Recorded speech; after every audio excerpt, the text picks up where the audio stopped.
Լավ ուսումնասիրել բոլորի ծրագրերը, նայել եւ մասնակցել ընտրությունների։ Ես բոլորին ցանկանում եմ ասել, գնան ընտրատեղամասեր անպայման կատարեն իրենց ընտրությունները։ Կատարեն ոչ հնին, ոչ նորին, կատարեն դեմոկրատական այլընտրանք կուսակցության համար 7։ Շնորհակալություն։ Արտեմ Գրիգորյան։ Էնդեղից եկեք։ Չէ, դենդերից սկսել ենք։ Հակառակերտականությամբ մնում ենք բաղկիքը։ Սիրելի գյումրեցիներ, շնորհակալ եմ այս քարոզարշավի ընթացքում ձեր ընդունելության համար, շնորհակալ եմ վերաբերմունքի համար։ Երեք եւ դրանից առաջի օրերը ես ունեցել եմ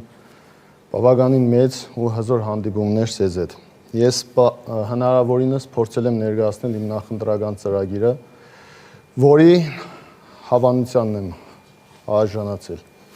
Ուրեմն երեք ես մի փոքր բացահայտում եմ արել իշխանությունների քայլերից, որի արդյունքը եղավ այսօրվա ձերբակալումները Գյումրի քաղաքում, որն էր այդ բացահայտումը։ Իշխանությունները այս օրերի ընթացքում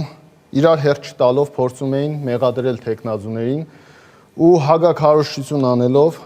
ներկայացնում էին, որ բոլոր ընդդիմադիր 7 թեկնածուները ձայները հավաքում են, որպեսզի տան մեկ թեկնածուին, Վարդան Ղուկասյանին։ Երեք ես բացահայտել եմ այդ ամեն ինչը, որ սա միայն ձեռնտու է իշխանությանը, քանի որ տվյալ թեկնածուն լուրջ խոցելի թեկնածու է, դրանով պայմանավորված, իշխանությունը մարդկանց ուշադրությունը շեղում է, որպեսզի մարդիկ հիասթափվեն, ընտրության չգնան։ Իմ խոսելուց հետո այսօր իշխանությունը հակառակ քայլը փորձեց անել, շինծու էժան միջոցներով փորձեցին այսօր էլ ինձ խփել։ Շնորհակալություն, պարոն Գրիգորյան։ Սիրելի գյումրեցիներ, գնացեք ընտրությունների, չհիասթափվեք, գիտեցեք, պահելու ենք մինչև վերջ ձեր տված քվեն, եւ այսօր դաշտում դուք տեսնում եք, որ քաղաքացիական պայմանագիրը շանս չունի ընտրվելու Գյումրու քաղաքում։ Շնորհակալ եմ, կոչել չեմ անելու, որ գնացեք ինձ ընտրեք, ում հարմար է, բացի քաղաքացիական